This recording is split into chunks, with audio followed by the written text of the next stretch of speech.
আসসালামু আলাইকুম ওয়া রাহমাতুল্লাহি ওয়া বারাকাতুহু। প্রিয় শ্রোতা বন্ধুরা, যে যেখান থেকে দেখছেন সবাইকে জানাচ্ছি সিরাতুন নবী সাল্লাল্লাহু আলাইহি ওয়াসাল্লামের দ্বিতীয় পর্বে শুভেচ্ছা। যারা এখনো প্রথম পর্বটি দেখেননি, এই ভিডিও ডেসক্রিপশন বক্সে প্রথম পর্বের লিংক দেয়া আছে, ওখান থেকেই দেখার অনুরোধ। ইনশাআল্লাহ আল্লাহ তাআলা যদি আমাকে তৌফিক দান করেন, তাহলে সিরাতুন নবী সাল্লাল্লাহু আলাইহি ওয়াসাল্লামের দ্বিতীয় পর্বটি শুরু করব। আজকের এই পর্বে আলোচনা হবে কোন বংশে সেই সোনার মানুষ রাহমাতাল লিল আলামিন থেকে আর রাসূল সাল্লাল্লাহু আলাইহি ওয়াসাল্লাম। নবী করিম সাল্লাল্লাহু আলাইহি ওয়াসাল্লামের বংশধারাকে তিন ভাগে বিভক্ত করা যায়। প্রথম অংশে নির্ভুলতার ব্যাপারে সিরাত রচয়িতা এবং বংশধারা বিশেষজ্ঞরা একমত। দ্বিতীয় অংশ সম্পর্কে সিরাত রচয়িতার মাঝে কিছু মতভেদ রয়েছে। কেউ সমর্থন করেছেন, কেউ বিরোধিতা করেছেন, কেউ আবার ভিন্ন মত প্রকাশ করেছেন। এটি আদনান থেকে উপরের দিকে ইব্রাহিম আলাইহিস সালাম পর্যন্ত। তৃতীয় অংশে নিশ্চিত কিছু ভুল রয়েছে। এটি ইব্রাহিম আলাইহিস সালাম থেকে হযরত আদম আলাইহিস সালাম পর্যন্ত। এ সম্পর্কে ইতিপূর্বে ইঙ্গিত করা হয়েছে। প্রথম অংশ, মুহাম্মদ ইবনে আব্দুল্লাহ ইবনে আব্দুল মুত্তালিব শুআইবা ইবনে হাশেম ইবনে আমর মান্নাফ ইবনে কুসাই ইবনে কেলাব ইবনে মাররাহ ইবনে কাব ইবনে লুয়াই ইবনে গালিব ইবনে ফাহার এর উপাধি ছিল কুরাইশ গোত্র নামেই পরিচিত। ইবনে মালেক ইবনে নজর কায়েস ইবনে কেনানা ইবনে খোয়াইমা ইবনে মাদরেকা ইবনে ইলিয়াস ইবনে মুদান ইবনে নাজর ইবনে মাআদ ইবনে আদনান।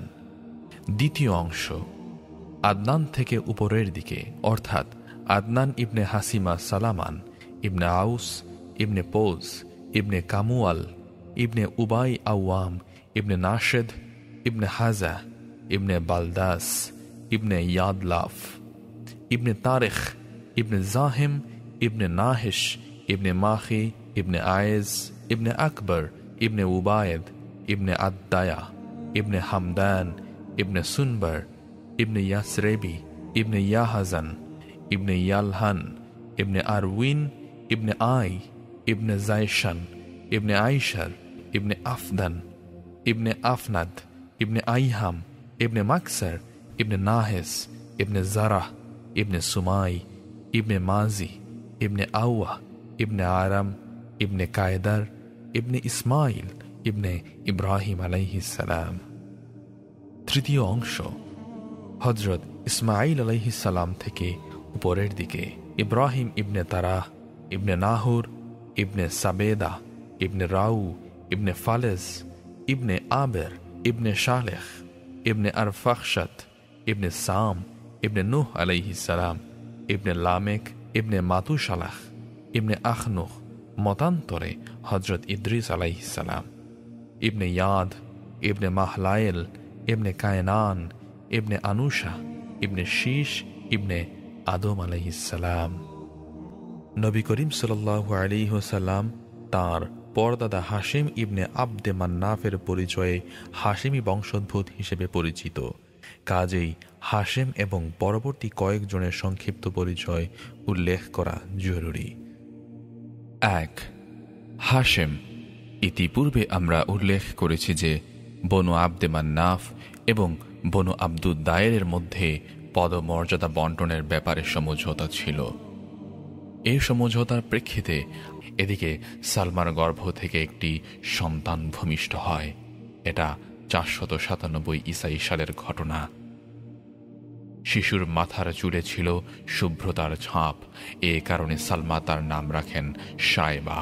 ইয়াসরেব বা মদিনায় সালমা তার পিত্রালয়েই সন্তানের প্রতিপালন করেন। পরবর্তীকালে এই শিশুই আব্দুল মুত্তালিব নামে পরিচিত হন। দীর্ঘকাল যাবৎ হাশেমি বংশের লোকেরা এ শিশুর সন্ধান পায়নি। হাশেমের মোট 4 পুত্র 5 কন্যা ছিল। এদের নাম Asad, Abu sci-fi, Nadla, Abdul Muttalib. কন্যাদের নাম শাফা, খালেদা, জয়ীফা, রুকাইয়া এবং জিন্নাত। 2. Abdul Muttalib.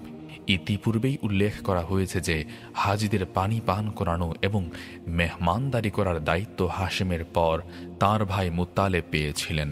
তিনিও ছিলেন তার পরিবার ও কওমের অত্যন্ত মর্যাদা সম্পন্ন ব্যক্তি। তিনি কোনো কথা বললে সে কথা কেউ উপেক্ষা করত না। দানশীলতার কারণে কুরাইশা তাকে ফায়াস উপাধি দিয়েছিলেন। সায়বা অর্থাৎ আব্দুল মুত্তালিবের বয়স যখন 10-12 বছর হয়েছিল তখন মুত্তালেব তার খবর পেয়েছিলেন। তিনি সায়বাকে নিয়ে আসার জন্য মদিনায় গিয়েছিলেন। মদিনায় অর্থাৎ ইয়াসরাইবের কাছাকাছি পৌঁছার পর সায়বার প্রতি তাকালে তাঁর দু চোখ অশ্রুজল হয়ে উঠল। তিনি তাকে বুকে জড়িয়ে ধরলেন। এরপর নিজের উটের পেছনে বসিয়ে মক্কার পথে রওনা হলেন। কিন্তু সায়বা তার মায়ের অনুমতি না নিয়ে মক্কায় যেতে অস্বীকার করলেন। মুত্তালেব যখন সায়বার মায়ের কাছে অনুমতি চাইলেন তখন সায়বার মা সালমা অনুমতি দিতে অস্বীকার করলেন। মুত্তালেব বললেন, ও তো তার পিতার হুকুমত এবং আল্লাহর ঘরের দিকে যাচ্ছে। একথা বলার পর সালমা অনুমতি দিলেন। মুত্তালেব তাকে নিজের উটের পেছনে বসিয়ে মক্কায় নিয়ে এলেন। মক্কায় নিয়ে আসার পর প্রথমে যারা দেখিল তারা নিজেদের মধ্যে বলাবলি করল, ভ্রাতুষ্পুত্র হাশেমের ছেলে। এরপর থেকে সায়বা মুত্তালিবের কাছে বড় হতে থাকেন এবং এক সময় যুবক হন। পরবর্তীকালে মুত্তালিব ইয়ামেনে মারা যান। তাঁর পরিত্যক্ত পদমর্যাদা সায়বা লাভ করেন। আব্দুল মুত্তালিব তাঁর স্বজাতীয়দের মধ্যে এত বেশি সম্মান ও মর্যাদা লাভ করেছিলেন যে ইতিপূর্বে অন্য কেউ এতটা লাভে সক্ষম হয়নি। স্বজাতির লোকেরা তাকে প্রাণ দিয়ে ভালোবাসত এবং তাকে অভূতপূর্ব সম্মান দিত। মুত্তালিবের মৃত্যুর পর নওফেল আব্দুল মুত্তালিবের কিছু জমি জোর করে দখল করে নেয়। আব্দুল মুত্তালিব কুরাইশ বংশের কয়েকজন লোকের সাহায্য চান, কিন্তু তারা এ বলে অক্ষমতা প্রকাশ করল যে আপন চাচার বিরুদ্ধে আমরা আপনার পাশে দাঁড়াতে পারব না। অবশেষে আব্দুল মুত্তালিব বনি নাজ্জার গোত্রে তাঁর মামার কাছে কয়েকটি কবিতা লিখে পাঠান। সেই কবিতায় সাহায্যের আবেদন জানানো হয়েছিল। জবাবে তার মামা আবু সাদ ইবনে আদি 80 জন জওয়ান নিয়ে রওনা হয়ে মক্কার নিকটবর্তী আবতাহ নামক জায়গায় অবতরণ করেন। আব্দুল মুত্তালিব তাকে ঘরে যাওয়ার আমন্ত্রণ জানান, কিন্তু আবু সাদ বললেন, না, আমি আগে নৌফেলের সাথে দেখা করতে চাই। এরপর আবু সাদ নৌফেলের সামনে এসে দাঁড়ালেন। নৌফেল সে সময় মক্কার কয়েকজন বিশিষ্ট কুরাইশের সাথে বসে কথা বলেছিলেন। আবু সাদ তলোয়ার কুশমুক্ত করে বললেন, এ ঘরের প্রভুর শপথ, যদি তুমি আমার ভাগ্নের জমি ফিরিয়ে না দাও তবে এ তলোয়ার তোমার দেহে ঢুকিয়ে দেব। নৌফেল বললেন, আচ্ছা নাও, আমি ফিরিয়ে দিচ্ছি। আবু সাদ কুরাইশ নেতৃবৃন্দকে সাক্ষী রেখে আব্দুল মুত্তালিবকে তাঁর জমি ফিরিয়ে দিলেন। এরপর আবু সাদ আব্দুল মুত্তালিবের ঘরে গেলেন এবং সেখানে 3 দিন অবস্থানের পর উমরাহ পালন করে মদিনায় ফিরে গেলেন। এরপর নওফেল বনি হাশিমের বিরুদ্ধে বনি আব্দে শাসমের সাথে সহায়তার অঙ্গীকার করল। এদিকে বনু খুজাইয়া গোত্র লক্ষ্য করল যে বনু নাজ্জার আব্দুল মুত্তালিবকে এভাবে সাহায্য করল। তখন তারা বলল, আব্দুল মুত্তালিব তোমাদের যেমন তেমনি আমাদেরও সন্তান, কাজেই আমাদের উপর তার সাহায্য করার অধিকার রয়েছে। এ কারণ ছিল এই যে আব্দে মান্নাফের মা বনু খুজায়া গোত্রের সাথে সম্পর্কিত ছিল। এ কারণে বনু খুজায়া দারুন নাদওয়ায় গিয়ে বনু আব্দে শামস এবং বনু নৌফেলের বিরুদ্ধে বনু হাশেমের নিকট সাহায্যের প্রতিশ্রুতি ব্যক্ত করল। এই প্রতিশ্রুতিই পরবর্তী সময় ইসলামী যুগে মক্কা বিজয়ের কারণ হয়েছিল। এ সম্পর্কে বিস্তারিত বিবরণ পরে উল্লেখ করা হবে। কাবা ঘরের সাথে সম্পর্কিত থাকার কারণে আব্দুল মুত্তালিবের সাথে 2টি গুরুত্বপূর্ণ ঘটনা ঘটেছিল। একটি জমজম কূপ খনন, অন্যটি হাতি যুদ্ধের ঘটনা। জমজম কূপের খনন কাজ। এই ঘটনার সারমর্ম এই যে আব্দুল মুত্তালিব স্বপ্নে দেখলেন যে তাকে জমজম কূপ খননের জন্য আদেশ দেওয়া হচ্ছে। স্বপ্নের মধ্যেই তাকে জায়গাও দেখিয়ে দেওয়া হলো। ঘুম থেকে জাগ্রত হওয়ার পর তিনি জমজম কূপ খনন শুরু করলেন। পর্যায়ক্রমে 2টি জিনিস আবিষ্কৃত হল। এগুলো হচ্ছে জুরহাম গোত্র মক্কা থেকে চলে যাওয়ার সময় জমজমের ভেতরে কিছু জিনিস ফেলে দিয়েছিল। এগুলো হচ্ছে তলোয়ার, অলংকার এবং সোনার দুটি হরিণ। আব্দুল মুত্তালেব উদ্ধারকৃত তলোয়ার দিয়ে দরজা লাগালেন, সোনার দুটি হরিণও দরজার ফিট করলেন এবং হাজিদের জমজম কূপের পানি পান করানোর ব্যবস্থা করলেন। জমজম কূপ আবিষ্কৃত হওয়ার পর কুরাইশরা আব্দুল মুত্তালেবের সাথে ঝগড়া করতে শুরু করল। তারা দাবি করল যে আমাদেরও খনন কাজের সাথে যুক্ত করা হোক। আব্দুল মুত্তালেব বললেন, আমি সেটা করতে পারি না, আমাকেই এই কাজের জন্য নির্দিষ্ট করা হয়েছে। কিন্তু কুরাইশরা মানতে চাইল না। অবশেষে ফয়সালার জন্য সবাই বনু সাদ গোত্রের একজন জ্যোতিষী মহিলার নিকট গেল। কিন্তু যাওয়ার পথে তারা কিছু বিস্ময়কর নিদর্শন দেখল। এতে তারা বুঝতে পারল যে কুদরতিভাবেই জমজম কূপ খননের দায়িত্ব আব্দুল মুত্তালেবকে দেওয়া হয়েছে। এ কারণে বিবাদকারী কুরাইশরা পথ থেকেই ফিরে এলো। এ সময় আব্দুল মুত্তালেব মানত করেছিলেন যে আল্লাহ পাক যদি তাকে 10টি পুত্র দেন এবং তার নিজেদের রক্ষা করার মতো বয়সে উন্নতি হয়, তবে একজন সন্তানকে আল্লাহর নামে কাবার পাশে কুরবানি করবেন। হস্তি যুদ্ধের ঘটনা। দ্বিতীয় ঘটনার সারমর্ম এই যে আবিসিনিয়ার বাদশা নাজ্জাশির পক্ষ থেকে আব্রাহা সাবাহ হাবশি ইয়ামিনের গভর্নর জেনারেল ছিল। আব্রাহা লক্ষ্য করল যে আরবের লোকেরা কাবা ঘরে হজ পালনের জন্য যাচ্ছে। এটা দেখে সে সানায় একটি গির্জা তৈরি করল। সে চাচ্ছিল যে আরবের লোকেরা হজ পালনের জন্য মক্কায় না গিয়ে সানায় যাবে। এ খবর জানার পর বনু কেনানা গোত্রের একজন লোক আব্রাহার নির্মিত গির্জার ভেতরে প্রবেশ করে গির্জায় মেহরাবের পায়খানা করে এলো। আব্রাহা এ খবর পেয়ে ভীষণ ক্রুদ্ধ হল এবং 60,000 দুর্ধর্ষ সৈন্য নিয়ে কাবা ঘর ধ্বংস করার জন্য অগ্রসর হল। নিজের জন্য সে একটি বিশাল হাতি ব্যবস্থা করল। তার বাহিনীতে মোট 9টি অথবা 13টি হাতি ছিল। আব্রাহা ইয়ামেন থেকে মোগাম্মাস নামক জায়গায় পৌঁছল এবং সেখানে জনবল বিন্যস্ত করল। মক্কায় প্রবেশের পর মুজদালিফা এবং মিনার মধ্যবর্তী মুহাসসির প্রান্তরে পৌঁছলে হাতিগুলো বসে পড়ল। অনেক চেষ্টার পরও কাবার দিকে যাওয়ার জন্য হাতিকে উঠানো সম্ভব হল না। চেষ্টা করলেই হাতি বসে পড়ত। এ সময় আল্লাহ পাক এক পাল চড়ুই পাখি প্রেরণ করলেন। পাখিরা মুখে ছোট ছোট পাথর বহন করছিল। এসব পাথর তারা সৈন্যদের উপর নিক্ষেপ করল। এর মাধ্যমে আব্রাহার সেনাদল ভুসির মতো নাস্তানুবাদ হয়ে গেল। চড়ুই পাখিগুলো ছিল আবাবিলের মতো। প্রতিটি পাখি 3টি পাথর বহন করেছিল, একটি মুখে, অন্য দুটি পাখার নিচে। পাথরগুলি ছিল মটরশুটির মতো। যার গায়ে সে পাথর পড়ত তার অঙ্গ প্রত্যঙ্গ খসে পড়তে শুরু করত এবং সে মরে যেত। প্রত্যেকের গায়ে এ পাথর পড়েনি। সেনাদলের মধ্যে এমন আতঙ্ক ও বিভীষিকা সৃষ্টি হল যে সবাই এলো পাতাড়ে পালাতে শুরু করল। এরপর তারা এখানে সেখানে পড়ে মরতে লাগল। এদিকে আব্রাহার উপর গজব নাজিল করলেন যে তার হাতের আঙুল খসে পড়তে শুরু করল।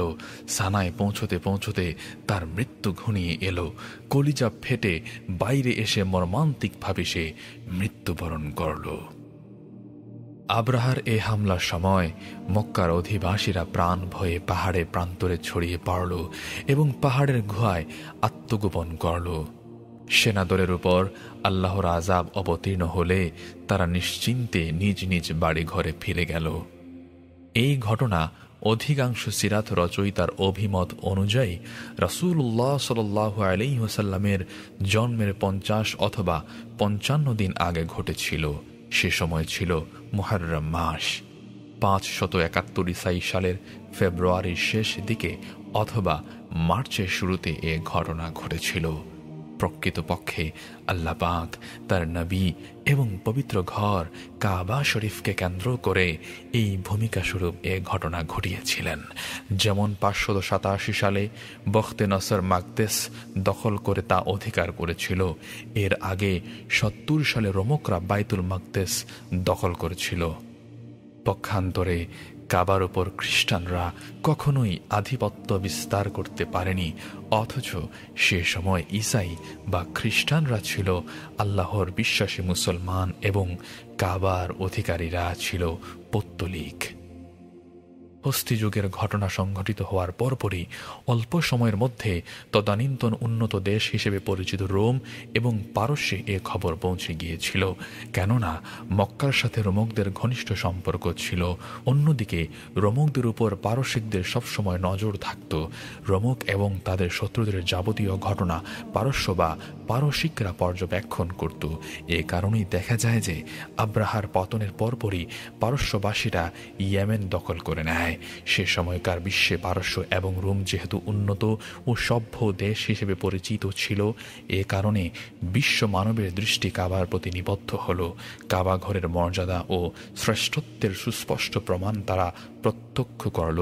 তারা বুঝতে পারল যে এ ঘরকে আল্লাহ পাক পবিত্র ঘর হিসেবে মনোনীত করেছেন। কাজেই মক্কার জনপদ থেকে নবুয়তের দাবি সহ কারো উত্থান অবশ্য সমীচীন। এদের বিরুদ্ধে মুসলমানদের বিপরীত মেরুতে অবস্থানকারী পৌত্তলিকদের আল্লাহ কেন সাহায্য করেছিলেন? আল্লাহর রাসূলের আবির্ভাবের কথা চিন্তা করলে সে কথা বুঝতে মোটেও অসুবিধা হয় না। আব্দুল মুত্তালিবের পুত্র সংখ্যা ছিল 10 জন। তাদের নাম ছিল হারেস, জুবায়ের, আবু তালেব, আবদুল্লাহ, হামজা, আবু লাহাব, গাইদাক, মাকওয়াম, সাফার এবং আব্বাস।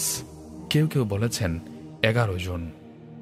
একজনের নাম ছিল কাসাম, কেউ বলেছেন 13 জন। একজনের নাম ছিল আব্দুল কাবা, অন্যজনের নাম ছিল হোজাল। যারা 10 জন পুত্র বলে উল্লেখ করেছেন তারা বলেন মুকআমের আরেক নাম ছিল আব্দুল কাবা আর গাইদাকের আরেক নাম ছিল হোজাল। কাসাম নামে আব্দুল মুত্তালিবের কোনো পুত্র ছিল না। আব্দুল মুত্তালিবের কন্যা ছিল 6 জন। তাদের নাম উম্মুল হাকিম, এর অন্য নাম ছিল বায়জা, বায়রা, আতিকা, সাফিয়া, আরওয়া, উমাইমা। 3 আব্দুল্লাহ ছিলেন রাসূলুল্লাহ সাল্লাল্লাহু আলাইহি ওয়াসাল্লামের পিতা। আব্দুল্লাহর মায়ের নাম ছিল ফাতেমা। তিনি ছিলেন আমর ইবনে আবেদ ইবনে ইমরান ইবনে মখজুম ইবনে ইয়াকজা ইবনে মাররার কন্যা। আব্দুল মুত্তালিবের সন্তানদের মধ্যে আব্দুল্লাহ ছিলেন সুদর্শন, সচ্চরিত্র এবং স্নেহভাজন। তাঁকে বলা হতো জাবেহ বা জবাইকৃত। এরূপ বলার কারণ ছিল এই যে আব্দুল মুত্তালিবের পুত্রদের সংখ্যা 10 হয়ে যাওয়ার পর এবং তারা নিজেদের রক্ষায় সমর্থ মতো বয়সে উন্নীত হওয়ার পর আব্দুল মুত্তালিব তাদেরকে নিজের মানতের কথা জানান। এরপর আব্দুল মুত্তালিব ভাগ্য পরীক্ষার তীরের গায়ে তাদের সকলের নাম লিখলেন। লেখার পর হোবাল মূর্তির তত্ত্বাবধায়কের হাতে দিলেন। তত্ত্বাবধায়ক লটারি করার পর আব্দুল্লাহর নাম উঠল। আব্দুল মুত্তালিব আব্দুল্লাহর হাত ধরলেন, ছুরি নিলেন এবং জবাই করার জন্য কাবা ঘরের পাশে নিয়ে গেলেন। কিন্তু কুরাইশ, বিশেষত আব্দুল্লাহর ভাই আবু তালেব বাধা দিলেন। আব্দুল মুত্তালিব বললেন, তোমরা যদি বাধা দাও তবে আমি মানত পূর্ণ করব কিভাবে? তারা পরামর্শ দিলেন যে আপনি কোনো মহিলা সাধকের কাছে গিয়ে এর সমাধান চান। আব্দুল মুত্তালিব এক মহিলা সাধকের কাছে গেলেন।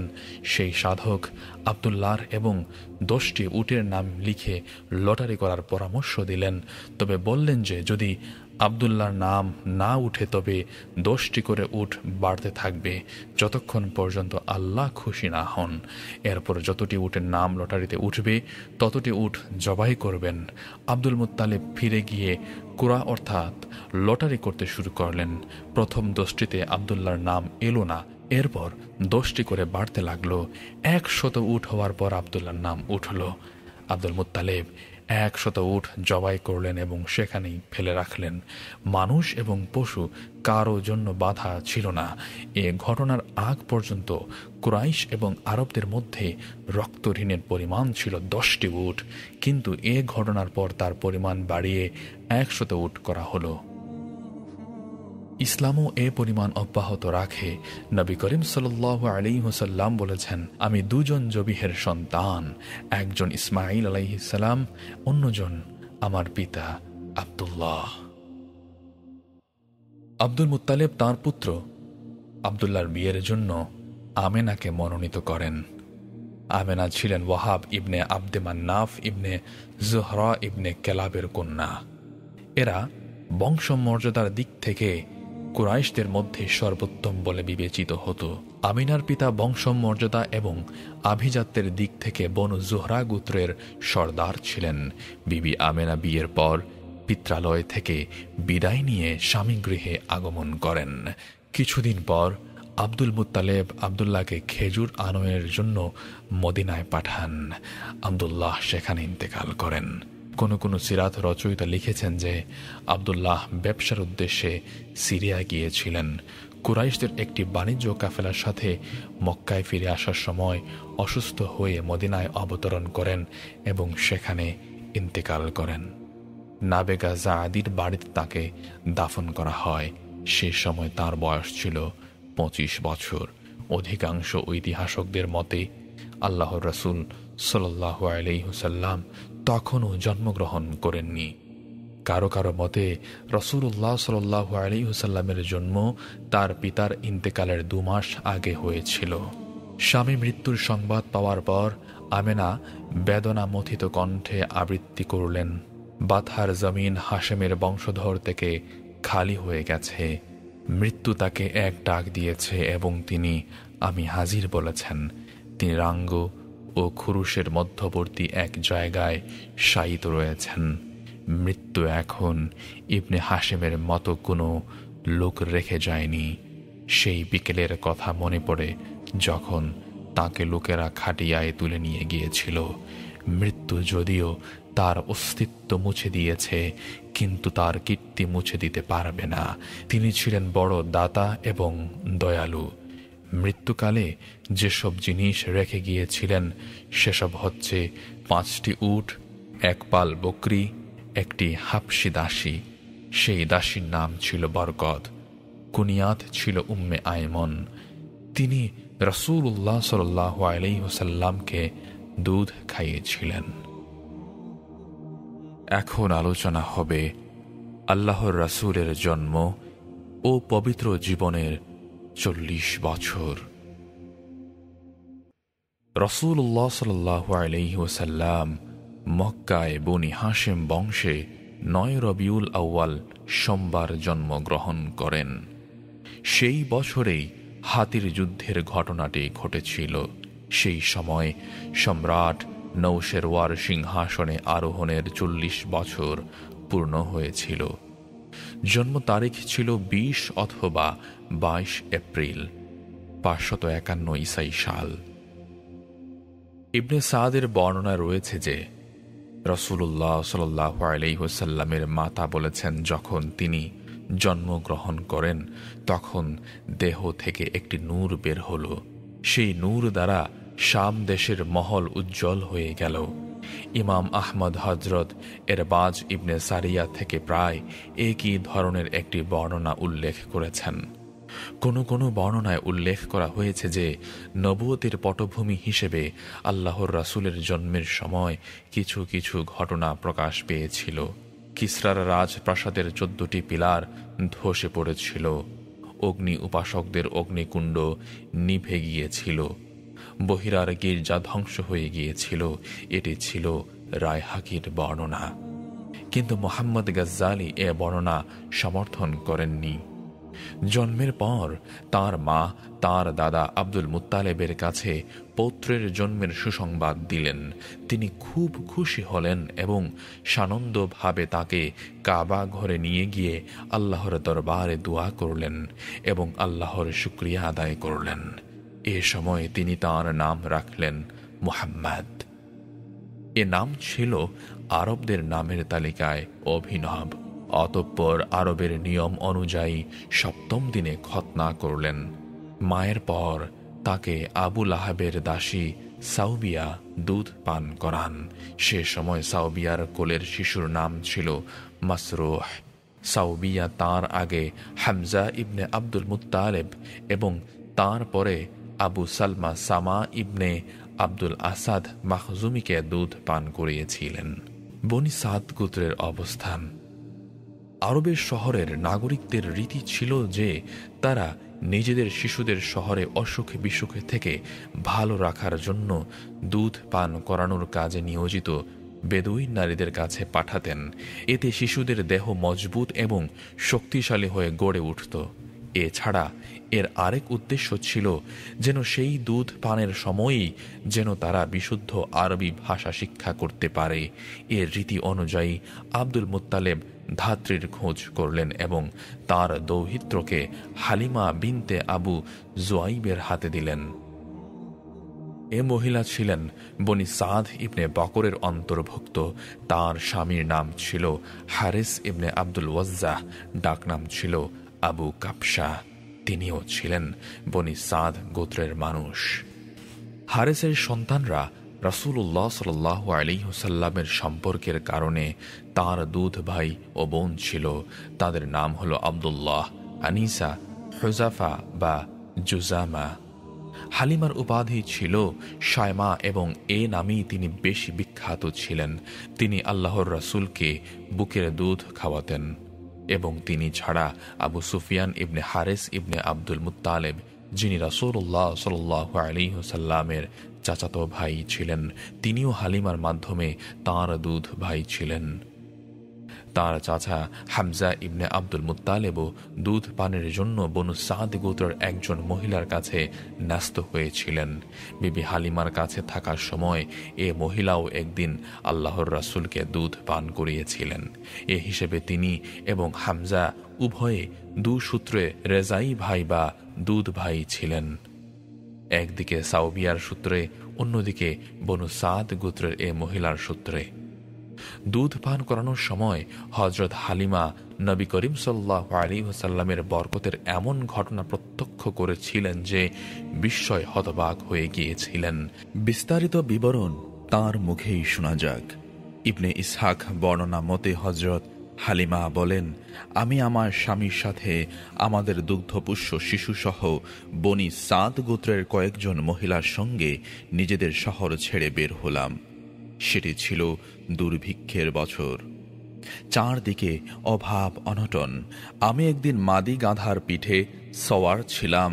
আমাদের কাছে একটি উটনীও ছিল, কিন্তু সেই উটনী এক ফোঁটাও দুধ দিত না। ক্ষুধার জ্বালায় দুধের শিশু ছটফট করত। রাতে ঘুমাতে পারতাম না। আমার বুকেও দুধ ছিল না, উটনীও দুধ দিত না। বৃষ্টি এবং স্বাচ্ছন্দ্যের আশায় আমরা দিন কাটাচ্ছিলাম।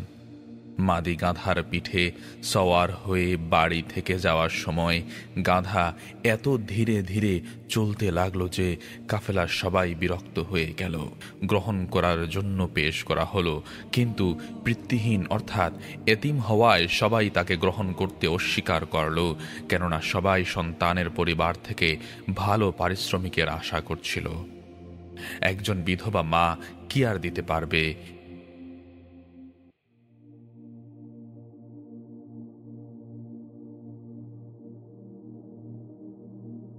এ কারণে আমরা কেউ তাকে নিতে রাজি হইনি। এদিকে আমাদের কাফেলার প্রত্যেক মহিলাই কোনো না কোনো শিশু পেয়ে গেল। আমি কোনো শিশুই পেলাম না। ফেরার সময় স্বামীকে বললাম, খালি হাতে ফিরে যেতে ভালো লাগছে না, আমি বরং সেই শিশুকেই নিয়ে যাই। স্বামী রাজি হলেন, বললেন, হয়তো ওর উসিলায় আল্লাহ পাক আমাদের বরকত দেবেন। এরপর আমি গিয়ে তাকে গ্রহণ করলাম। হযরত হালিমা রাদিয়াল্লাহু তাআলা আনহা বলেন, শিশুকে নিয়ে আমি যখন ডেরায় ফিরে এলাম তখন আমার উভয় স্তন ছিল দুধে পূর্ণ। শিশুটি পেট ভরে দুধ পান করল, তার সঙ্গে দুধ ভাইও পেট ভরে দুধ পান করল। এরপর উভয়ই স্বস্তির সাথে ঘুমিয়ে পড়ল। অথচ এর আগে আমার সন্তান ক্ষুধার জ্বালায় ঘুমাতে পারত না। এদিকে আমার স্বামী উটনী দহন করতে গিয়ে লক্ষ্য করল তার স্তন দুধে পরিপূর্ণ। তিনি এত দুধ দহন করলেন যে আমরা তৃপ্তির সাথে পান করলাম আর বড় আরামে আমরা রাত কাটালাম। সকালে আমার স্বামী বললেন, খোদার কসম হালিমা, তুমি একটি বরকত সম্পন্ন শিশু গ্রহণ করেছ। আমি বললাম, আমারও তাই মনে হয়। সুবহানাল্লাহ। হালিমা বললেন, এরপর আমাদের কাফেলা রওনা হলো। আমি দুর্বল গাধার পিঠে সওয়ার হলাম। শিশুটি ছিল আমার কোলে। গাধা এত দ্রুত পথ চলল যে সব গাধাকে সে ছাড়িয়ে গেল। সঙ্গিনী মহিলারা অবাক হয়ে বলল, ও আবু জুবায়েরের কন্যা, এটা কি আশ্চর্য ব্যাপার! আমাদের দিকে একটু তাকাও। যে গাধার সওয়ার হয়ে তুমি এসেছিলে, এটা কি সেই গাধা? আমি বললাম, হ্যাঁ, সেটাই। তারা বলল, এর মধ্যে নিশ্চয়ই বিশেষ কোনো ব্যাপার রয়েছে। এরপর আমরা বনু সাদ গোত্রে নিজেদের ঘরে চলে এলাম। আমাদের এলাকার চেয়ে বেশি অভাবগ্রস্ত দুর্ভিক্ষ কবলিত অন্য কোনো এলাকা ছিল কিনা আমি জানতাম না। আমাদের ফিরে আসার পর আমাদের বকরিগুলো চারণভূমিতে গেল, ভরা পেটে ভরা স্তনে ফিরে আসত। আমরা দুধ দহন করে পান করতাম, অথচ সে সময় অন্য কেউ দুধই পেত না। তাদের পশুদের স্তনে কোনো দুধই থাকত না। আমাদের কৌমের লোকেরা রাখালদের বলতো, হতভাগ্যের দল, তোমরা তোমাদের বকরি সেই এলাকায় চড়াও যেখানে জুবায়েরের কন্যা বকরি চড়ায়। কিন্তু তবুও তাদের বকরি খালি পেটেই ফিরে আসত। এক ফোঁটা দুধও তাদের স্তনে পাওয়া যেত না, অথচ আমরা বকরিগুলো ভরা পেটে ভরা স্তন ফিরে আসত। এমনি করে আমরা আল্লাহ পাকের রহমত ও বরকত প্রত্যক্ষ করতে লাগলাম। শিশুর বয়স 2 বছর হওয়ার পর আমরা তার দুধ ছাড়ালাম। অন্যান্য শিশুদের চেয়ে এ শিশু ছিলেন অধিক হৃদপুষ্ট এবং মোটা সোটা। এরপর আমরা শিশুটিকে তার মায়ের কাছে নিয়ে গেলাম। আমরা তার কারণে বরকত প্রত্যক্ষ করেছিলাম, তাই চাচ্ছিলাম যে শিশু আমাদের কাছেই থাকুক। শিশুর মায়ের কাছে আমি এই ইচ্ছার কথা জানালাম। বারবার আবেদন নিবেদন জানালে বিবি আমেনা পুনরায় শিশুকে আমার কাছে ফিরিয়ে দিলেন। সিনা চাকের ঘটনা। দুধ ছাড়ানোর পরও শিশু মুহাম্মদ বনু সাদ গোত্রেই ছিলেন। তার বয়স যখন 4 অথবা 5 বছর, তখন সিনাচাকের ঘটনাটি ঘটে।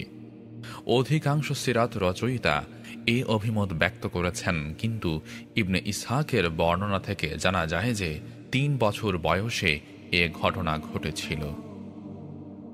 এ ঘটনার বিস্তারিত বিবরণ সহিহ মুসলিম শরীফে হযরত আনাস রাদিয়াল্লাহু তাআলা আনহু থেকে বর্ণিত হয়েছে। বর্ণিত আছে যে রাসূলুল্লাহ সাল্লাল্লাহু আলাইহি ওয়াসাল্লামের নিকট হযরত জিবরাইল আলাইহিস সালাম আগমন করলেন।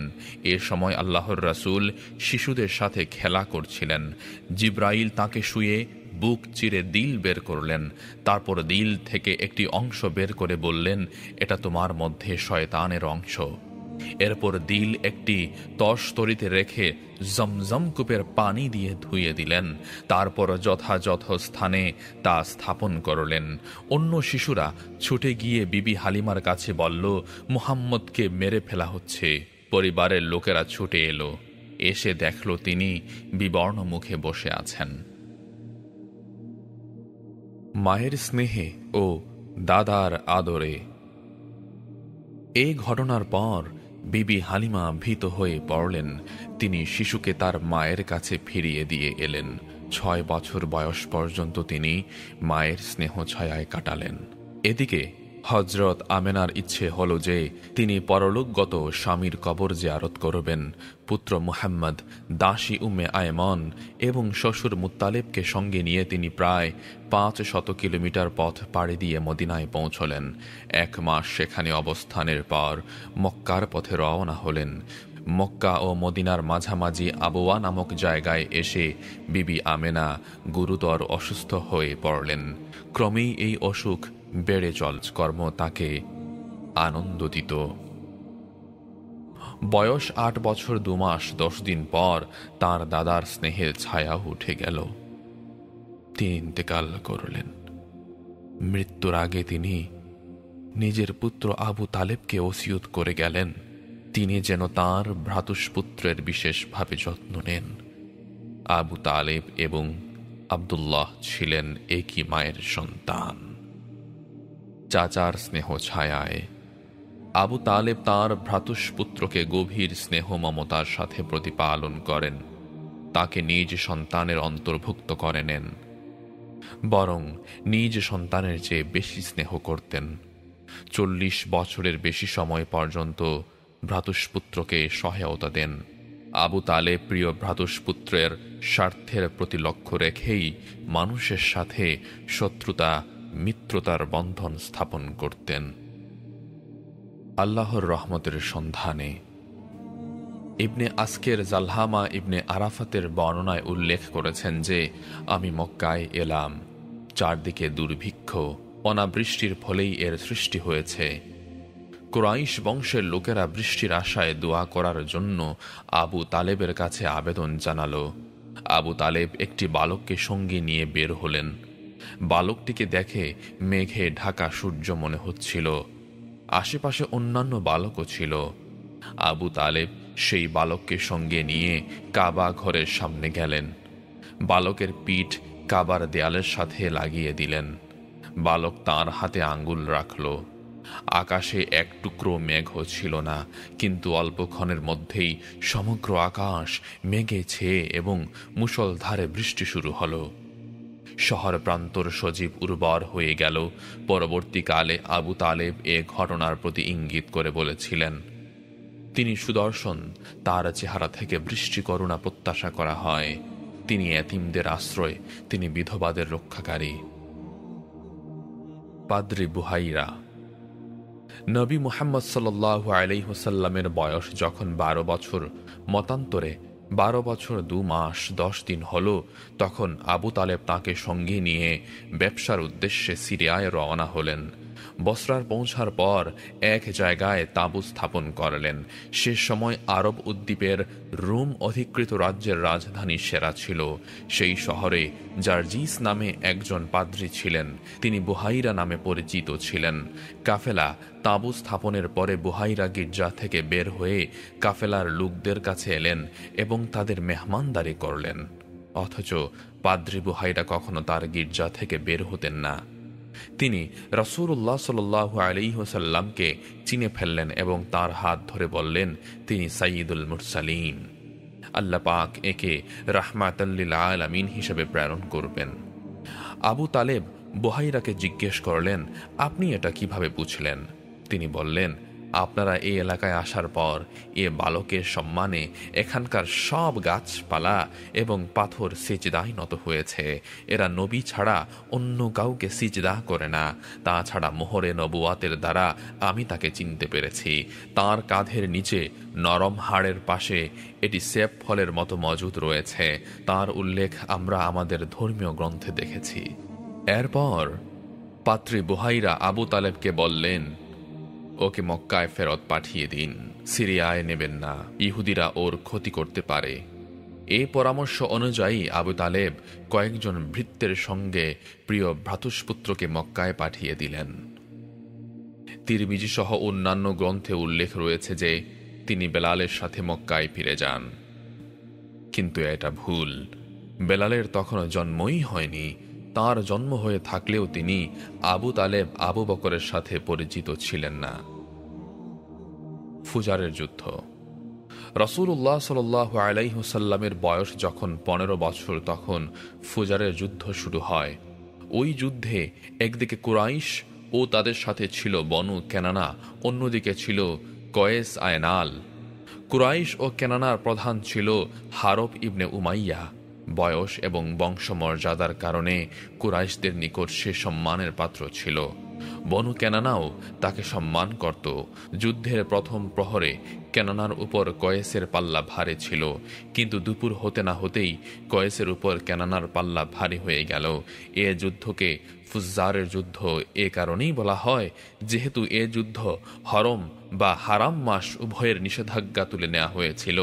এ যুদ্ধে রাসূলুল্লাহ সাল্লাল্লাহু আলাইহি ওয়াসাল্লাম অংশগ্রহণ করেছিলেন। তিনি তাঁর চাচাদের হাতে তীর তুলে দিতেন। হিলফুল ফুজুল। ফুজারের যুদ্ধের পর নিষিদ্ধ ঘোষিত জিলকদ মাসে হিলফুল ফুজুল সংঘটিত হয়। কয়েকটি গোত্র যেমন কুরাইশ এবং বনি হাশেম, বনি মুত্তালিব, বনি আসাদ ইবনে আব্দুল উজ্জা, বনি জুহরা ইবনে কেলাব এবং বনু তাইম ইবনে মুররা এর ব্যবস্থা করেন। এরা সবাই আব্দুল্লাহ ইবনে জুদআন তাইমের ঘরে একত্রিত হন। এরা বয়সে এবং আভিজাত্যে ছিলেন সর্বজন শ্রদ্ধেয়। এরা পরস্পর এ মর্মে অস্বীকার করলেন যে মক্কায় সংঘটিত যে কোনো প্রকার জুলুম অত্যাচার প্রতিরোধ করবেন।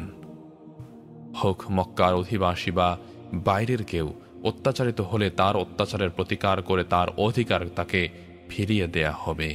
এ সমাবেশে রাসূলুল্লাহ সাল্লাল্লাহু আলাইহি ওয়াসাল্লাম উপস্থিত ছিলেন। নবুয়াত পাওয়ার পর এ ঘটনার উল্লেখ করে তিনি বলতেন, আমি আব্দুল্লাহ ইবনে জুদআনের ঘরে এমন চুক্তিতে শরিক হলাম যার বিনিময়ে লাল উটও আমার পছন্দ নয়। ইসলামী যুগে সেই চুক্তির জন্য যদি আমাকে ডাকা হতো তবে আমি অবশ্যই হাজির হতাম। এই চুক্তির মূল ছিল জাহিলি যুগের যাবতীয় বেইনসাফি দূরীকরণ। এ চুক্তির কারণ এটাই বলা হয়েছে যে জুবায়েরের একজন লোক কিছু জিনিস নিয়ে মক্কায় এসেছিল। আস ইবনে ওয়াইল তার নিকট থেকে সেই জিনিস ক্রয় করে। আস ইবনে ওয়াইলের নিকট জিনিস বিক্রেতা আবুদ্দার, মাখজুস, জামেহ, সাহাম এবং আদির কাছে সাহায্যের আবেদন জানায়, কিন্তু কেউ এ ব্যাপারে গুরুত্ব দেয়নি। এরপর সেই লোকটি আবু কুরাইস পাহাড়ের উঠে উচ্চ স্বরে কয়েকটি কবিতা আবৃত্ত করল। সে কবিতায় তার প্রতি অত্যাচারের বর্ণনা করা হয়েছিল। এতে জুবায়ের ইবনে আব্দুল মুত্তালেব ছোটাছুটি শুরু করেন এবং বলেন, এ লোকটির প্রতি কোনো সাহায্যকারী নেই কেন? তার চেষ্টায় উল্লেখিত কয়েকটি গোত্র একত্রিত হল। প্রথমে তারা চুক্তি করল, এরপর আস ইবনে ওয়াইলের নিকট থেকে বিকৃত পণ্যের মূল্য আদায় করে দিল। সংগ্রামী জীবন যাপন। তরুণ বয়সে রাসূলুল্লাহ সাল্লাল্লাহু আলাইহি ওয়াসাল্লামের নির্দিষ্ট কোনো কাজ ছিল না, তবে বিভিন্ন বর্ণনা থেকে জানা যায় যে তিনি বকরি চড়াতেন। তিনি বনি সাদ গোত্রের বকরি চড়াতেন। কয়েক কিরাত পারিশ্রমিকের বিনিময়ে মক্কার বিভিন্ন লোকের বকরিও তিনি চড়াতেন। 25 বছর বয়সে তিনি বিবি খাদিজা রাদিয়াল্লাহু তাআলা আনহার বাণিজ্যিক পণ্য নিয়ে সিরিয়ায় গমন করেন। খাদিজা বিনতে খুয়াইলিদ একজন অভিজাত ধনবতী ছিলেন। তিনি বিভিন্ন লোককে পণ্য কিনে দিতেন এবং সেসব পণ্য বিক্রি করতেন। লাভের একটা অংশ তিনি গ্রহণ করতেন। সমগ্র কুরাইশ গোত্রই ব্যবসা করত। তিনি খাদিজা নবী করিম সাল্লাল্লাহু আলাইহি ওয়াসাল্লামের সততা, সচ্চরিত্রতা এবং নম্রতার কথা শুনে তাকে ব্যবসায় নিয়োগের জন্য প্রস্তাব পাঠালেন। তিনি তাঁর কৃতদাস মায়সারাকে সঙ্গে নিয়ে যাওয়ার জন্য প্রস্তাব দিলেন। বিবি খাদিজা কথাও বললেন যে অন্য লোকদের যে পারিশ্রমিক দিয়ে থাকেন, নবী করিম সাল্লাল্লাহু আলাইহি ওয়াসাল্লামকে তার চেয়ে বেশি পারিশ্রমিক দেবেন। আল্লাহর রাসূল সাল্লাল্লাহু আলাইহি ওয়াসাল্লাম এ প্রস্তাব গ্রহণ করলেন এবং বিবি খাদিজার ব্যবসায়িক পণ্য তাঁর কৃতদাস মায়সারাকে সাথে করে নিয়ে সিরিয়ায় গেলেন। বিবি খাদিজার সাথে বিয়ে। রাসূলুল্লাহ সাল্লাল্লাহু আলাইহি ওয়াসাল্লাম বাণিজ্যিক সফর থেকে মক্কা ফিরে আসার পর বিবি খাদিজা লক্ষ্য করলেন অতীতের চেয়ে এবার তার অনেক বেশি লাভ হয়েছে। এছাড়া তিনি ভৃত্য মায়সারার কাছে আল্লাহর রাসূলের উন্নত চরিত্র, সততা, ন্যায়পরায়ণতা ইত্যাদির ভূয়সী প্রশংসা শুনলেন। এসব শুনে মনে মনে তিনি আল্লাহর রাসূলকে ভালোবেসে ফেললেন। এর আগে বড় বড় সর্দার এবং নেতৃত্বস্থানীয় লোক বিবি খাদিজাকে বিয়ের প্রস্তাব দিয়েছিলেন, কিন্তু কোনো প্রস্তাবই তিনি গ্রহণ করেননি। মনের গোপন ইচ্ছার কথা বিবি খাদিজা তার বান্ধবী নাফিসা বিনতে মুনব্বিহর কাছে ব্যক্ত করলেন। নাফিসা গিয়ে রাসূলুল্লাহ সাল্লাল্লাহু আলাইহি ওয়াসাল্লামের সাথে কথা বললেন। আল্লাহর রাসূল রাজি হলেন এবং তাঁর চাচার সাথে পরামর্শ করলেন। তাঁর চাচারা খাদিজা চাচার সাথে আলোচনা করেন এবং বিয়ের পয়গাম পাঠালেন। এরপর বিয়ে হয়ে গেল। এ বিয়েতে বনি হাশেম এবং মুজার গোত্রে নেতৃত্বস্থানীয় ব্যক্তিরা উপস্থিত ছিলেন। সিরিয়া থেকে বাণিজ্যিক সফর শেষ করে ফিরে আসার 2 মাস পর এ বিয়ে অনুষ্ঠিত হয়। আল্লাহর রাসূল বিয়ের মোহরানা হিসাবে 20টি উট দিয়েছিলেন। বিবি খাদিজার বয়স সে সময় ছিল 40 বছর। তিনি বিবেক, বুদ্ধি, সৌন্দর্য, অর্থ সম্পদ, বংশমর্যাদায় ছিলেন শ্রেষ্ঠ নারী। বিবি খাদিজার সাথে আল্লাহর রাসূলের এটা ছিল প্রথম বিবাহ। বিবি খাদিজা বেঁচে থাকা অবস্থায় আল্লাহর রাসূল অন্য কারো সাথে বিবাহ বন্ধনে আবদ্ধ হননি। ইব্রাহিম ব্যতীত রাসূলুল্লাহ সাল্লাল্লাহু আলাইহি ওয়াসাল্লামের সকল সন্তানই ছিল বিবি খাদিজার গর্ভজাত। সর্বপ্রথম কাসেম জন্মগ্রহণ করেন। এ কারণে আল্লাহর রাসূলকে বলা হতো আবুল কাসেম বা কাসেমের পিতা। কাসেমের পর জয়নব, রুকাইয়া উম্মে কুলসুম, ফাতেমা এবং আবদুল্লাহ জন্মগ্রহণ করেন। আবদুল্লাহর উপাধি ছিল তাইয়েব এবং তাহের। পুত্র সন্তান সকলেই শৈশবে ইন্তেকাল করেন। কন্যারা ইসলামের যুগ পেয়েছিলেন। তারা সকলেই ইসলাম গ্রহণ করেন এবং হিজরতের গৌরব অর্জন করেন। ফাতেমা রাদিয়াল্লাহু তাআলা আনহা ছাড়া অন্য সকলে রাসূলুল্লাহ সাল্লাল্লাহু আলাইহি ওয়াসাল্লামের জীবদ্দশায় ইন্তেকাল করেন। হযরত ফাতেমা রাদিয়াল্লাহু তাআলা আনহা তাঁর আব্বা রাসূলুল্লাহ সাল্লাল্লাহু আলাইহি ওয়াসাল্লামের ইন্তেকালের 6 মাস পর মৃত্যুমুখে পতিত হন। কাবার পুনর্নির্মাণ এবং হাজরে আসওয়াদের বিরোধ মীমাংসা। রাসূলুল্লাহ সাল্লাল্লাহু আলাইহি ওয়াসাল্লামের বয়স যখন ৩৫ বছর, সেই সময় কুরাইশরা নতুন করে কাবা ঘর নির্মাণের কাজ শুরু করেন। এ উদ্বেগের কারণ ছিল এই যে কাবা ঘর মানুষের উচ্চতার চেয়ে সামান্য বেশি উচ্চতা বিশিষ্ট 4 দেয়ালে ঘেরা ছিল।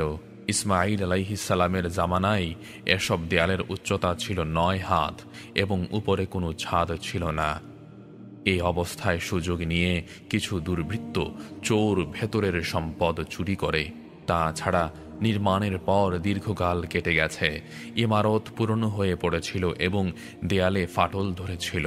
এদিকে সে বছর প্রবল প্লাবন হয়েছিল, সেই প্লাবনের তোড় ছিল কাবা ঘরের দিকে।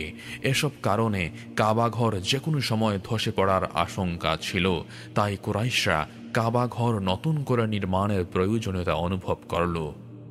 এ পর্যায়ে কুরাইশরা সিদ্ধান্ত গ্রহণ করল যে কাবা ঘরের নির্মাণ কাজে শুধু বৈধ উপায়ে অর্জিত অর্থই ব্যবহার করা হবে। এসবের মধ্যে পতিতার উপার্জন, সুদের অর্থ এবং অন্যায়ভাবে গ্রহণ করা কোনো অর্থ সম্পদ ব্যবহার করা যাবে না। কাবা ঘর নতুন করে নির্মাণের জন্য পুরনো ইমারত ভেঙে ফেলার প্রয়োজন ছিল, কিন্তু কেউ ঘর ভাঙার সাহস পাচ্ছিল না।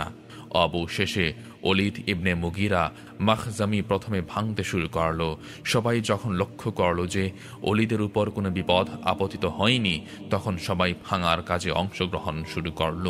ইব্রাহিম আলাইহিস সালাম নির্মিত অংশ ভাঙার পর নতুন করে নির্মাণ কাজ শুরু করল। নির্মাণ কাজে প্রত্যেক গোত্রের অংশ নির্ধারিত ছিল এবং প্রত্যেক গোত্র কাজ শুরু করল। বাকুর নামে এক রোমক স্থপিত নির্মাণ কাজ তদারক করছিল। ইমারত যখন হাজরে আসওয়াদ পর্যন্ত উঁচু হল, তখন বিপদ দেখা দিল যে এ পবিত্র পাথর কে স্থাপন করবে। এটা ছিল একটি পবিত্র বৈশিষ্ট্যমণ্ডিত কাজ। 4-5 দিন যাবৎ এ ঝগড়া চলতে থাকল।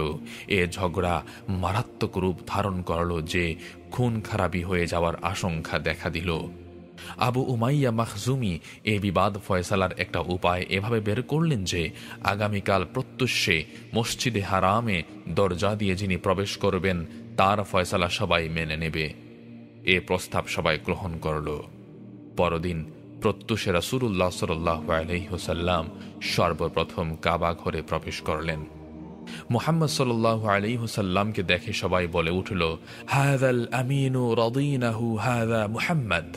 এ তো আমাদের আল আমিন, আমরা সকলেই তার উপর আস্থাশীল, তিনি হলেন মুহাম্মদ সাল্লাল্লাহু আলাইহি ওয়াসাল্লাম।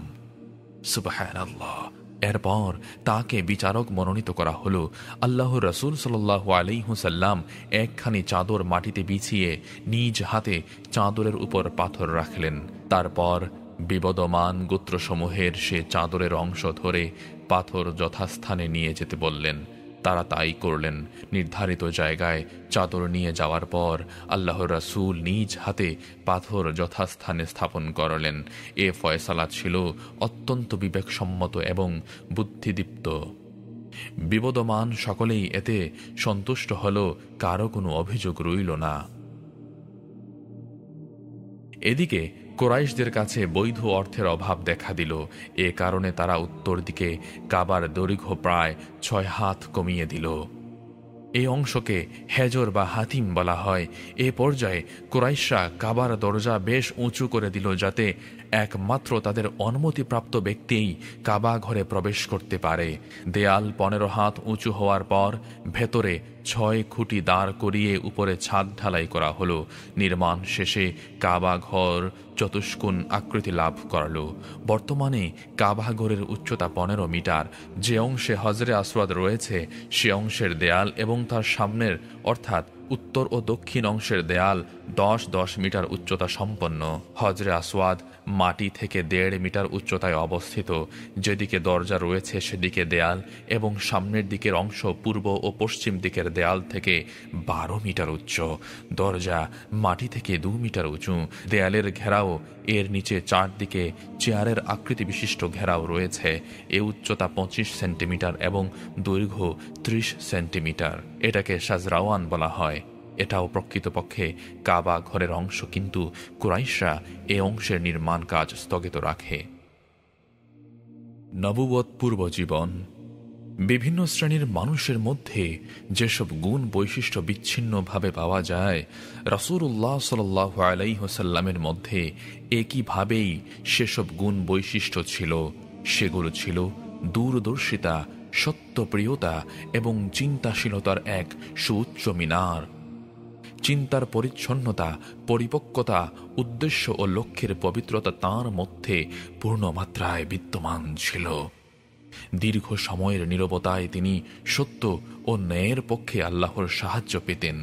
পরিচ্ছন্ন মার্জিত সুন্দর বুদ্ধি, উন্নত স্বভাব ও দৃষ্টিভঙ্গি নিয়ে তিনি মানুষের জীবন সম্পর্কে, বিশেষভাবে জীবনের বিভিন্ন সমস্যা সম্পর্কে গভীরভাবে ধ্যান করেছিলেন। এ ধ্যানের মাধ্যমে মানুষকে যে সকল পঙ্কিলতায় নিমজ্জিত দেখলেন, এতে তাঁর মন ঘৃণায় ভরে উঠল। তিনি গভীরভাবে মর্মাহত হলেন। পঙ্কিলতার আবর্তে নিমজ্জিত মানুষ থেকে তিনি নিজেকে দূরে রাখলেন। মানুষের জীবন সম্পর্কে সঠিক ধারণা নেয়ার পর মানব কল্যাণে যতটা সম্ভব অংশগ্রহণ করতেন। বাকি সময় নিজের প্রিয় নির্জনতার ভুবনে ফিরে যেতেন। তিনি কখনো মদ স্পর্শ করেননি, আস্তানায় জবাই করা পশুর গোশত খাননি, মূর্তির জন্য আয়োজিত উৎসব, মেলা ইত্যাদিতে কখনোই অংশগ্রহণ করেননি। শুরু থেকে তিনি মূর্তি নামের বাতিল উপাস্যদের অত্যন্ত ঘৃণা করতেন। এত বেশি ঘৃণা করতেন তার অন্য কিছুর প্রতি ছিল না। লাত ও উজ্জার নামে শপথ তিনি সহ্য করে পারতেন না। তাকদীর তার উপর হেফাজতের ছায়া ফেলে রেখেছিল, এতে কোনো সন্দেহ নেই। পার্থিব কোনো কিছু পাওয়ার জন্য যখন মন ব্যাকুল হয়েছে, অথর্ব অপছন্দনীয় রুসম রেওয়াজের অনুসরণের জন্য মনে ইচ্ছা জাগ্রত হয়েছে, তখন আল্লাহ পাক তাকে সেসব থেকে দূরে সরিয়ে রেখেছিলেন। ইবনে আসিরের এক বর্ণনায় রয়েছে, রাসূলুল্লাহ সাল্লাল্লাহু আলাইহি ওয়াসাল্লাম বলেছেন, জাহিলি যুগের লোকেরা যেসব কাজ করত, দুবারের বেশি কখনো সেসব কাজ করার ইচ্ছা আমার হয়নি। সেই দুটি কাজও আল্লাহর পক্ষ থেকে বাধা সৃষ্টি করা হয়েছে। এরপর সে ধরনের কাজের ইচ্ছা কখনো আমার মনে জাগেনি। ইতিমধ্যে আল্লাহ পাক আমাকে নবুয়তের গৌরবে গৌরবান্বিত করেছেন। মক্কার উপকণ্ঠে যে বালক আমার সাথে বকরি চড়াত, একদিন তাকে বললাম, তুমি আমার বকরিগুলোর দিকে যদি লক্ষ্য রাখতে, তবে আমি মক্কায় গিয়ে অন্য যুবকদের মতো রাত্রিকালের গল্পগুজবের আসরে অংশ নিতাম। রাখাল রাজি হলো। আমি মক্কার দিকে রওনা দিলাম। প্রথম ঘরের কাছে গিয়ে বাজনার আওয়াজ শুনলাম। জিজ্ঞাসা করায় একজন বলল, অমুকের সাথে অমুকের বিয়ে হচ্ছে। আমি শোনার জন্য বসে পড়লাম। আল্লাহ পাক আমার কান বন্ধ করে দিলেন। আমি ঘুমিয়ে পড়লাম। রোদের আঁচ গায়ে লাগার পর আমার ঘুম ভাঙল। আমি তখন মক্কায় উপকণ্ঠে সেই রাখালের কাছে ফিরে গেলাম। সে জিজ্ঞাসা করার পর সব কথা খুলে বললাম। আরও একদিন একই রকম কথা বলে রাখালের নিকট থেকে মক্কায় পৌঁছালাম, কিন্তু প্রথমোক্ত রাতের মতোই ঘটনা ঘটল। এরপর কখনো ওই ধরনের ভুল ইচ্ছা আমার মনে জাগ্রত হয়নি। সহিহ বুখারী শরীফে হযরত জাবের ইবনে আব্দুল্লাহ রাদিয়াল্লাহু তাআলা আনহু থেকে বর্ণিত আছে যে, কাবা ঘর যখন নির্মাণ করা হয়েছিল তখন নবী করিম সাল্লাল্লাহু আলাইহি ওয়াসাল্লাম এবং হযরত আব্বাস পাথর ভাঙছিলেন। আব্বাস রাদিয়াল্লাহু তাআলা আনহু আল্লাহর রাসূলকে বললেন, তহবন্ধ খুলে কাঁধে রাখো, পাথরের ধুলোবালি থেকে রক্ষা পাবে। তহবন্ধ খোলার সাথে সাথে তিনি মাটিতে পড়ে গেলেন। তারপর আকাশের প্রতি তাকালেন এবং বেহুশ হয়ে পড়লেন। খানিক পরেই হুঁশ ফিরে এলে বললেন, আমার তহবন্ধ, আমার তহবন্ধ। তারপর তার তহবন্ধ তাকে পরিয়ে দেয়া হয়। এক বর্ণনায় উল্লেখ রয়েছে যে এক ঘটনার পর আর কখনো তার লজ্জাস্থান দেখা যায়নি। নবী করিম সাল্লাল্লাহু আলাইহি ওয়াসাল্লাম প্রশংসনীয় কাজ, উন্নত সুন্দর চরিত্র এবং মাধুর্যমণ্ডিত স্বভাবের কারণে স্বতন্ত্র এবং বিশিষ্ট ছিলেন। তিনি ছিলেন সেকালে সবচেয়ে অধিক ব্যক্তিত্ব সম্পন্ন, উন্নত চরিত্রের অধিকারী, সম্মানিত প্রতিবেশী, সর্বাধিক দূরদর্শিতা সম্পন্ন, সকলের চেয়ে অধিক সত্যবাদী, সকলের চেয়ে কোমল প্রাণ, পবিত্র পরিচ্ছন্ন মনের অধিকারী। ভালো কাজে, ভালো কথায় তিনি ছিলেন সকলের চেয়ে অগ্রসর এবং প্রশংসিত। অঙ্গীকার পালনে ছিলেন সকলের চেয়ে অগ্রণী। আমানতদারির ক্ষেত্রে তিনি ছিলেন অতুলনীয়। স্বজাতির লোকেরা তাকে নাম রেখেছিলেন আল আমিন। তিনি ছিলেন প্রশংসনীয়, গুণ বৈশিষ্ট্যের সমন্বয়। খাদিজা রাদিয়াল্লাহু তাআলা আনহা সাক্ষ্য দিয়েছিলেন যে তিনি বিপদগ্রস্তদের বোঝা বহন করতেন, দুঃখী দরিদ্র লোকদের প্রতি সাহায্যের হাত বাড়াতেন, মেহমানদারি করতেন, সত্য ও ন্যায় প্রতিষ্ঠার কাজ করতেন। আল্লাহ তাআলা তার রাসূলকে ওহী পাঠিয়ে বললেন, হে কম্বল আবৃত মুহাম্মদ, ওঠো, তোমার শয্যা ছেড়ে দুনিয়ার মানুষের ঈমান না আনার পরিণাম সম্পর্কে সাবধান করো এবং তুমি নিজে তোমার মালিকের মাহাত্ম্য বর্ণনা করো। বন্ধুরা, আজকের পর্বটি এই পর্যন্তই।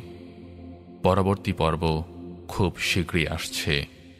সে পর্যন্ত সাথেই থাকুন, পাশেই থাকুন। মা সালাম।